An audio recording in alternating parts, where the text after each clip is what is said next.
Okay, so welcome to another class in Kabbalah Decoded. You'll be able to get a recording of this meeting on the website KabbalahDecoded.com. One word, KabbalahDecoded.com.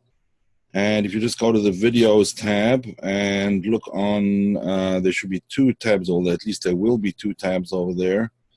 For the latest videos, one from the Sunday class and one from the Wednesday class, and you'll see the titles of the videos underneath the button, and you can get the recording over there. It'll probably take me up to an hour to put it up there, but you'll have it by tomorrow for sure, probably later tonight.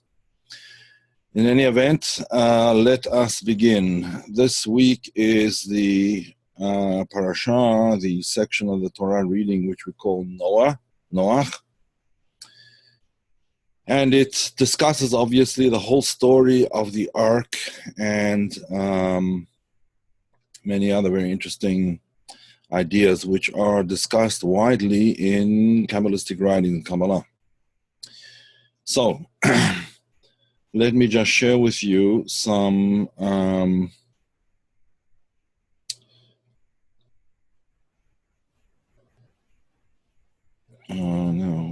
here we go. Let me just share with you a document on the screen, and we'll take it from there. Hey, wait a second. Why is it sharing there? 1 second. I don't know why it's sharing there, but new share. Oh, here we go.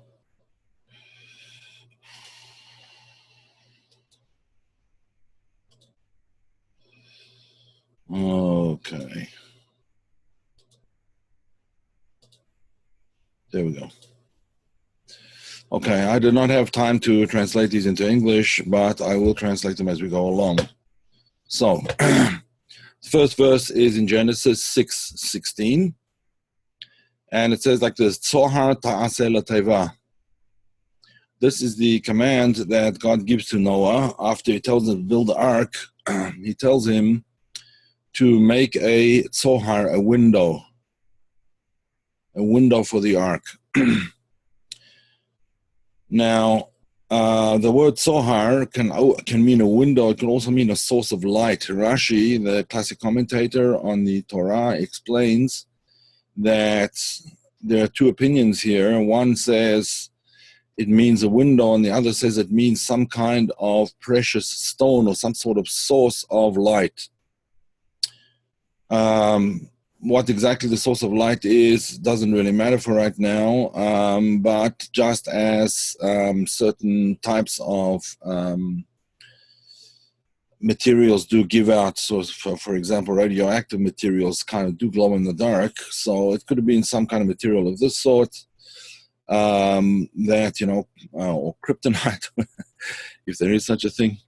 In any event, he was told to make a window for the ark. Just by the way, I assume that the sound is okay, yeah? Yes, sound okay? Just tell me in the chat if, yeah, it's okay, good. Okay, so that is the first verse that we're going to talk about. And then later on, there's another verse later on in also in Genesis, this time chapter 11, verses 3 to 4. And the verse says as follows: let us make bricks. And burn them in a kiln. Burn them in a kiln. That's how you make bricks. And let the levena, the bricks, be like stones. And then the clay will be like cement. And they decided, "Vayomru hava nivna lanu ir." Let us make a city, umigdal, and a tower, rosho b'shamayim, and the tip of which reaches the top of the tower, which reaches the heavens. Nasa lanu shem, and let us make for ourselves a name. And the reason for all of this penafutz, because lest we be spread out, al pnei chol haaretz, across the face of the entire earth, and we won't be in touch anymore. Now, these two verses in Kabbalah are actually intimately connected. And I'll explain how. The first explanation really comes from the Baal Shem Tov, and the second explanation of the second set of verses comes from the Arizal Rabbi Yitzhak Luria.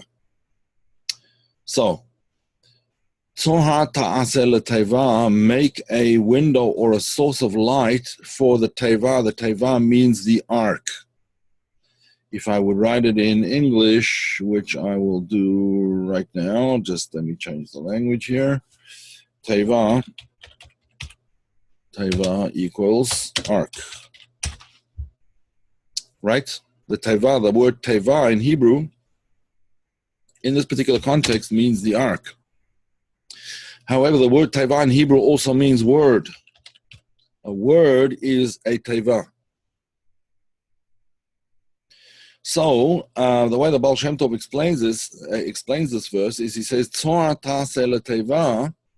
What we are learning out from all of the verses in the Torah, as I've explained on many occasions, have multidimensional meanings, depending on which world we are looking from.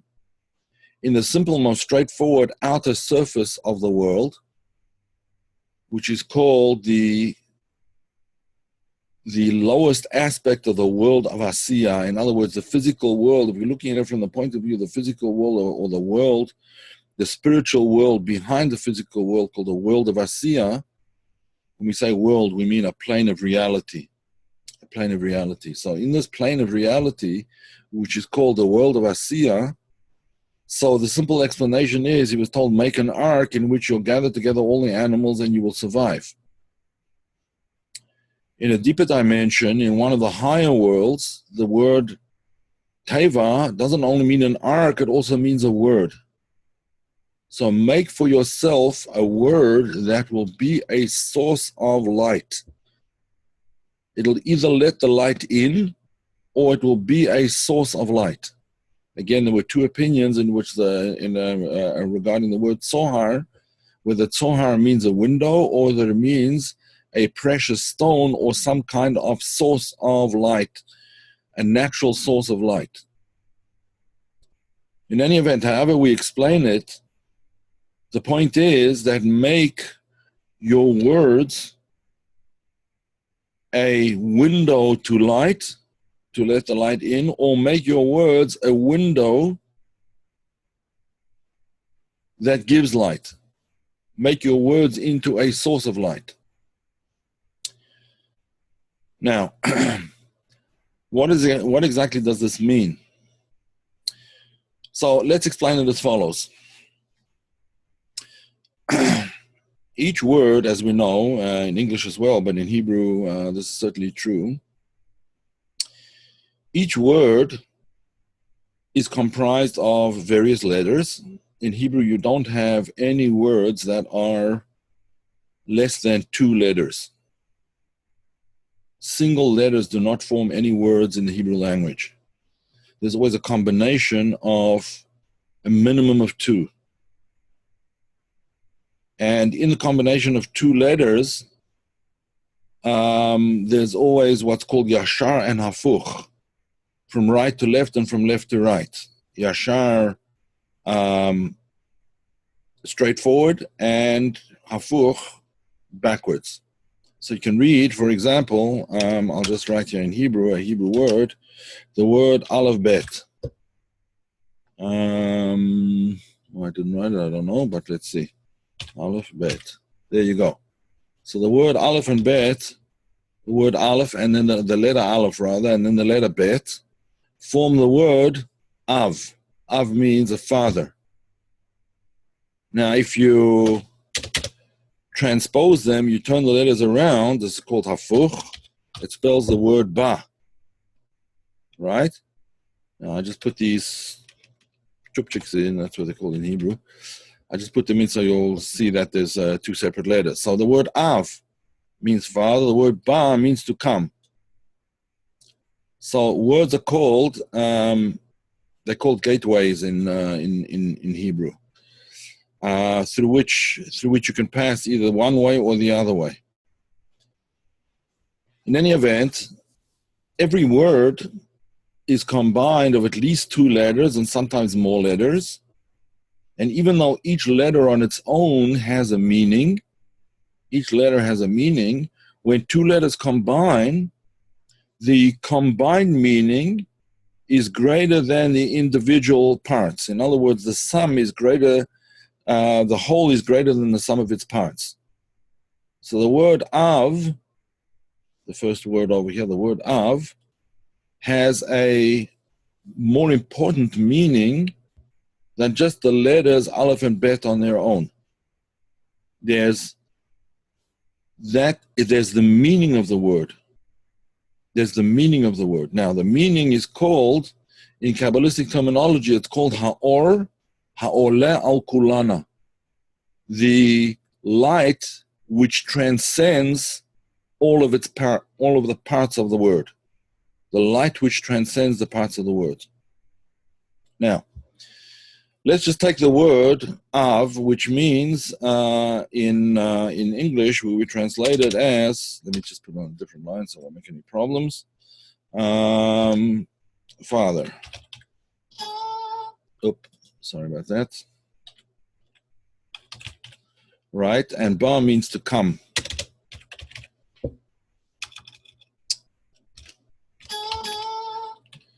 Boy, causing me problems here. Okay, so when these 2 letters are combined, then there's an additional light, so to speak, that is elicited by the combination of the letters, which is basically the meaning of the word. Now, when we talk about the meaning of something, usually when you talk about the meaning of a word, so we mean it in a very simple sense. In other words, there's a relationship, I think I mentioned this in the Sunday class, if you remember correctly. There's sort of a direct relationship between the name of something, if it's an object that we're talking about, the name of something, when we use a noun, let's say father, rather than a verb, but a father corresponds to a particular thing which if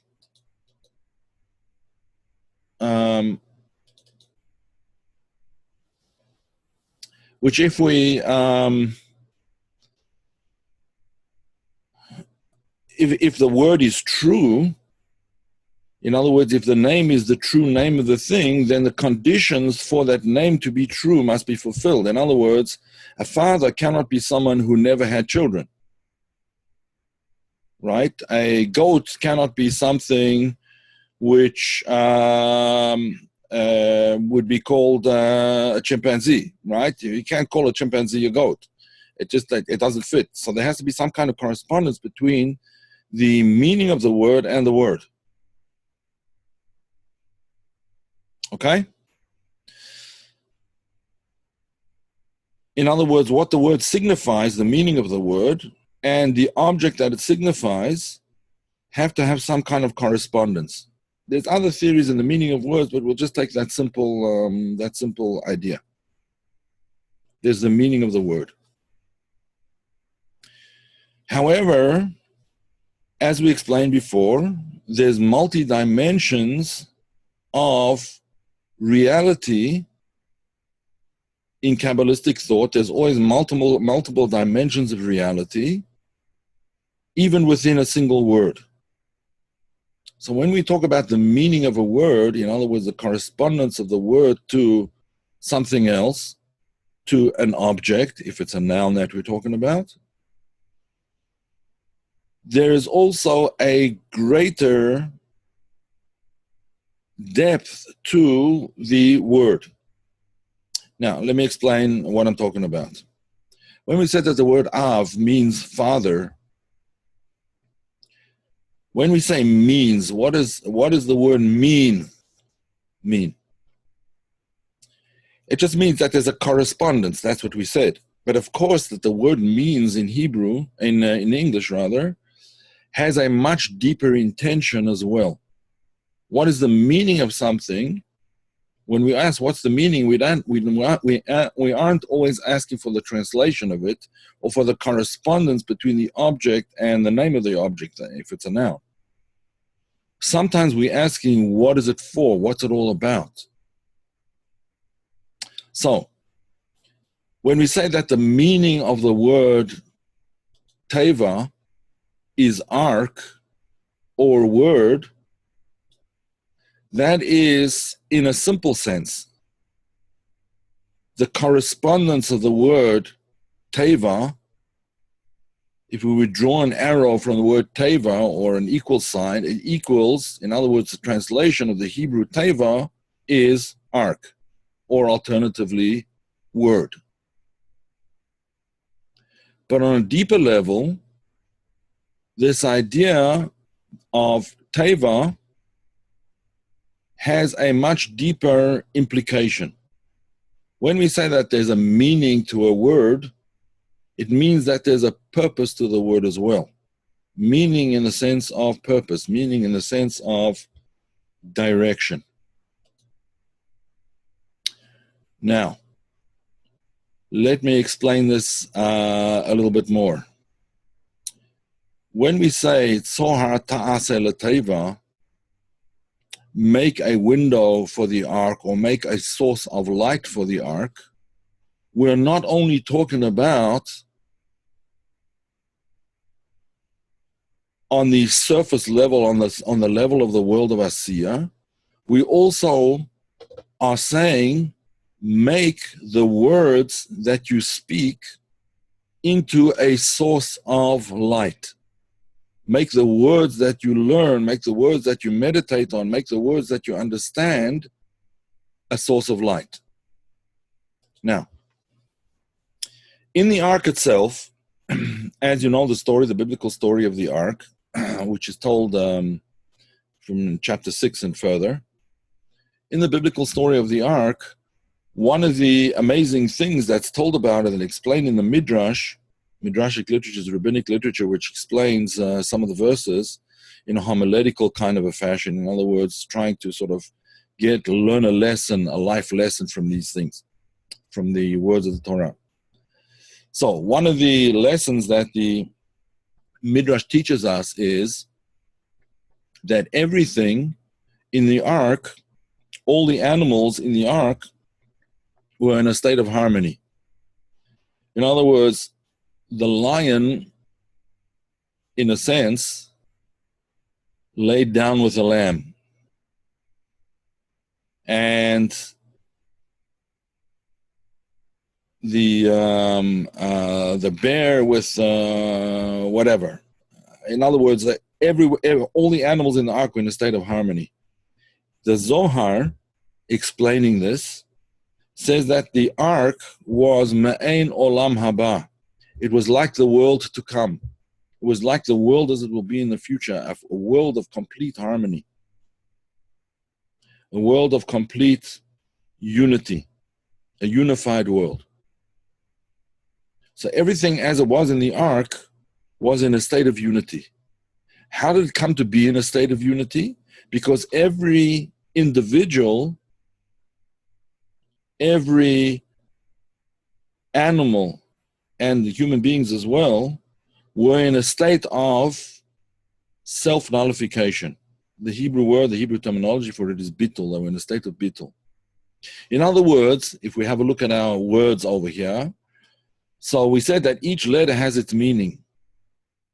But if the meaning of each letter is prominent, then we don't get the overarching meaning of the word. In other words, we don't get the light that is, so to speak, elicited by the combination of the letters. The letters can only combine with each other if they are in a state of self-nullification, so to speak. In a state of self-nullification. Only then can the letters combine. Otherwise, the letters are individualized.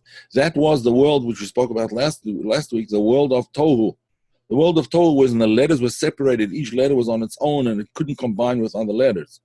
And therefore, the light above that combined them, or that was elicited as a result of that combination, couldn't be contained anymore. And it return to its original source. So what we're saying, therefore, is that all the creatures in the ark, all the individual parts, all the parts which lead to the whole, each part understood its purpose in the whole.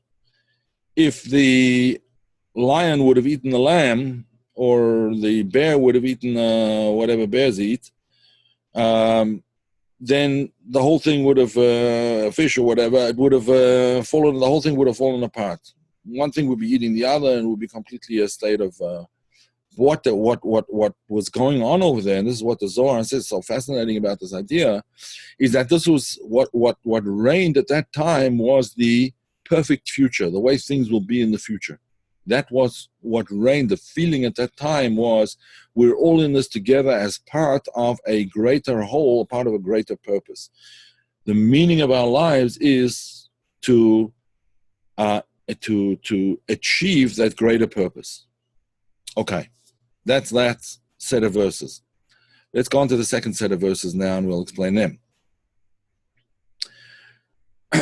In the second set of verses, it says as follows. This is talking about the building. This is towards the end of the section of Noah, and it says as follows.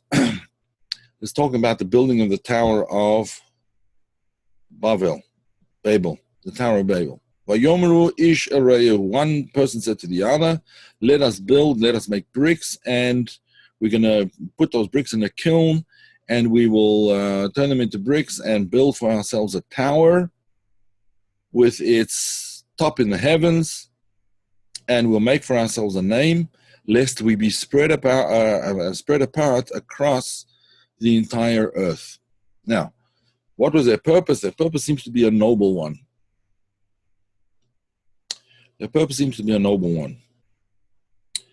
They wanted to maintain a certain unity. But how did they want to maintain that unity? They wanted to maintain that unity not by way of nullifying themselves to a greater light, so to speak, nullifying themselves to a higher power, in other words, nullifying themselves to God, but quite the opposite. It says like this, "Let us make a name." Now, the way it's usually explained in the simple explanation, straightforward explanation, we'll make ourselves famous. Na'aseh lanu shem, we'll make ourselves famous, we'll make for ourselves a name.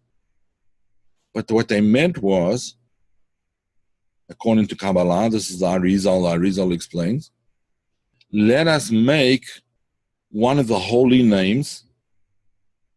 We're going to put together these bricks. Now, let me just go back a second. When the Sefer Yetzirah talks about letters, it calls the letters stones.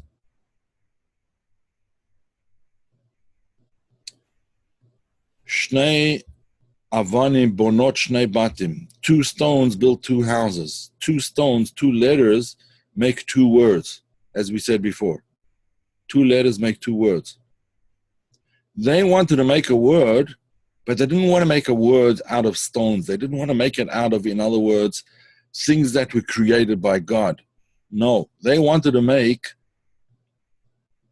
their letters out of their own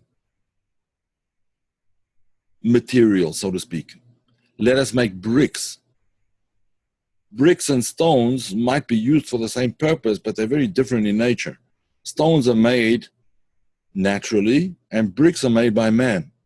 What they wanted to do was Na'aseh lanu shem, we want to make our own name. In other words, we want to make names which will have the power to bring down divine influx,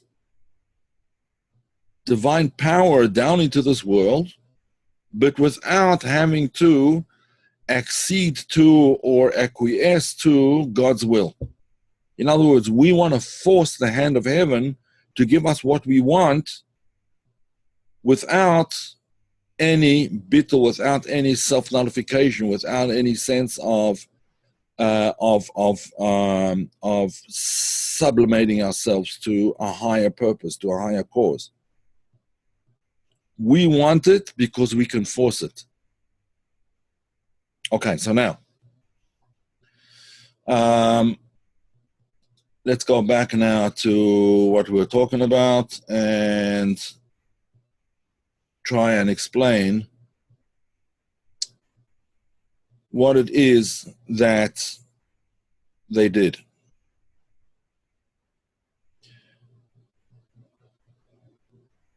They wanted to build a tower. In other words, they wanted to build a certain edifice.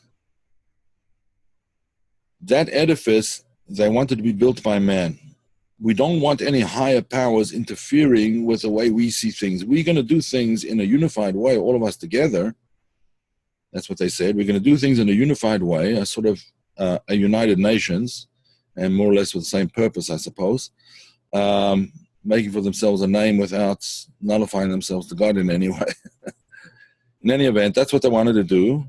And they wanted to use the divine names in order to bring down this divine influence, in order to bring down this divine plenty without needing the divine. What was the result of that? The result was very simple.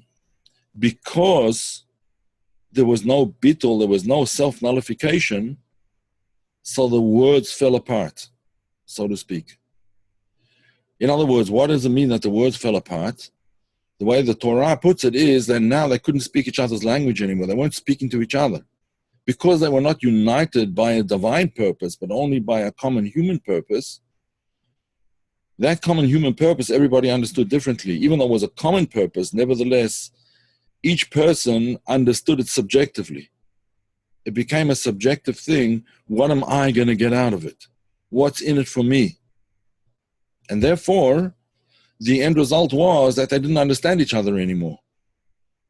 So this one was speaking, Latin, and that one was speaking Greek, and the other one was speaking, that's how the Torah sort of depicts it. They were now speaking different languages. Because each one was speaking the language of himself. Now, the ultimate purpose of creation, as we all know, is to build a house not as a house for ourselves, so to speak, but to build a house, a home, a dwelling place for God in this world. That's what the Midrash says. Midrash Tanchum, Parshas Naso, Perek Tet Zayin, in case you're interested in looking it up.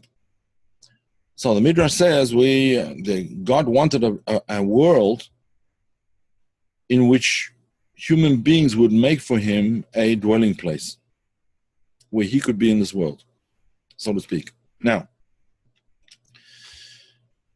the idea was, in other words, that we would make a home for God in much the same way that Noah made the ark. He would use words to unite. He would use words to bring together. He would use words as a source of light, or at the very least, if not as a source of light, but as an opening to the light. At the very least.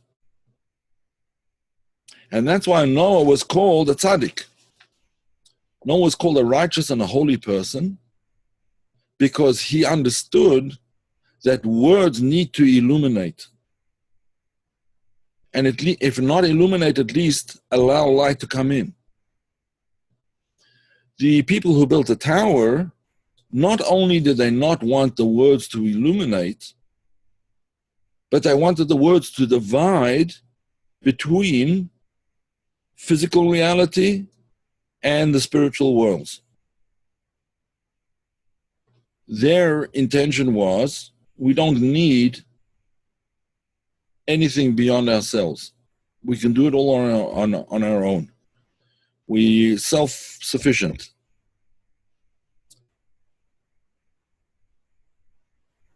Unfortunately, things don't work that way. There's no such concept as being there's no such possibility of being completely independent of the divine purpose and what it is that God wants in the world. It can't possibly work, and it didn't. Now, what do we take? What's the takeaway over here? The takeaway of this is that when we use words, we have to be careful to, before we say the words, and I know this takes a lot of practice, before we say words to other people, we have to be sure that in those words is invested some kind of illumination. There are people that have taken an oath of silence and one of the reasons that they've taken an oath of silence is because of the awareness that words can be very divisive, words can be very hurtful, words can be very harmful.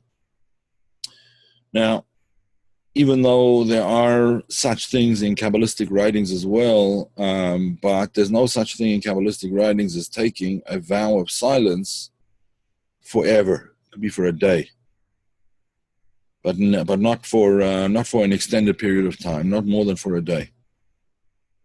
Now, what's the idea in Kabbalah? The idea in Kabbalah is not to not do. The not doing of something is not always, the not doing of something is not always it's not a tikkun, it's not a way of fixing anything. Not doing is just not doing. Fixing, tikkun, is doing, but doing in the right way. Speaking, but speaking in the right way. And therefore, to take upon oneself a vow of silence is not the way to go. The way our sages say to go is siyag l'chochma shtika. The fence around, or the barrier around wisdom is silence. The barrier around wisdom is silence. What does that mean? It means to protect wisdom, one must know when to be silent and when to talk. King Solomon said like this, Shlomo HaMelech, there's a time for speech and a time for silence. The time for silence is when we're meditating or contemplating that which is above us. The time for speech is in order to bring that reality, that divine reality, that luminous divine reality, through the windows of our words into the world. In other words, to illuminate the world around us. Let me just see here some of the comments. I'll continue in a second. I see that there are a few comments which I didn't get to before. Okay, so letters are considered as vessels of the intellect. Are you saying that that is the light? Yes, there are many levels to that intellect. Yes, indeed, there are many levels, and the levels are corresponding to the various worlds. The outermost level of the word is the letters, and then it goes up from there. In the world of Yetzirah, in the world of Bria, and the world of Atzilus, in the letters themselves. True.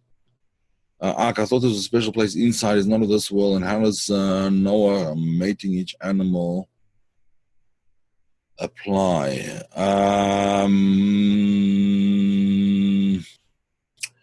Anything, any idea in the Torah, any story told in the Torah is to be understood in the literal sense as well, not only in the spiritual sense, but also in the literal sense.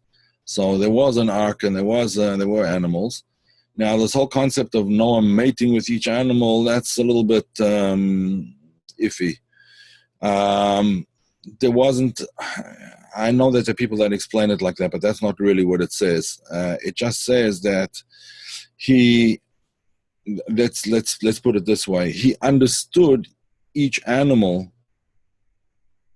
intimately. But there was no intimate sexual relationship.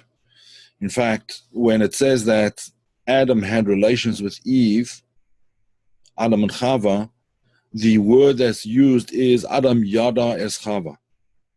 Literally translated, Adam knew Eve. Because we're not talking about only a carnal relationship, in other words, just a sexual relationship on the outside and the outer surface of things. Maybe it has its place and so on, I'm not saying it doesn't, but that's just, basically, that's called prostitution. If there's no inner connection, if there's no inner intimacy, then really the outer intimacy is just prostitution. It's not relations. It's not relationship. When relationship comes from the inside and then is expressed in physical action in a carnal sense, a sexual sense, then it's a positive thing. If there's first an internal connection. So when we say that Noah mated with each animal, he didn't mate with each animal, he understood each animal intimately. In other words, he understood that animal as if he himself was that animal's partner. It's an intimate understanding of things. That Adam had the same thing. That's why he was able to give names to all of the animals, because he understood the animal intimately, each of the animals intimately. Okay, so they did that to themselves. Yes, they did. Yes, the people who built the tower did it to themselves. Yes. Each was speaking a language to themselves. They intentionally isolated themselves from each other and to God. I mean, they might not have known what the end result would be, but they wanted to isolate themselves from God, and automatically when you isolate yourself from God, you isolate yourself from everyone else as well. There's a beautiful expression that the first Lubavitcher Rebbe, Rabbi Shneur Zalman Liadi, he once said, he says there's two types of love. There's love of your fellow human being and there's love of God. Now, which is greater? He said one's an expression of the other. If you love your fellow human being, it's an expression of your love for God. Loving your fellow human being is an expression of your love for God. They're completely dependent one upon the other. You can't have one without the other. So did they intentionally isolate themselves from each other? Maybe they didn't. They actually wanted to keep together. But automatically, when they isolated themselves from God, they automatically isolated themselves from each other. It had to be. So he also says there's action in non-action. Yes, there is action in non-action as well. And at least there can be. And there could also be the other way around. There's non-action in action. You know what government workers do? Most of the time. I'm sorry if someone here is a government worker, but non-action in action means you sit behind your desk and you look busy. Okay, next. I'm sorry for the wording of the question. That's answering correctly. That's what I meant, male, people. Yeah, okay, no problem. No one has to ever apologize for a question. It's fine. All right, any other questions?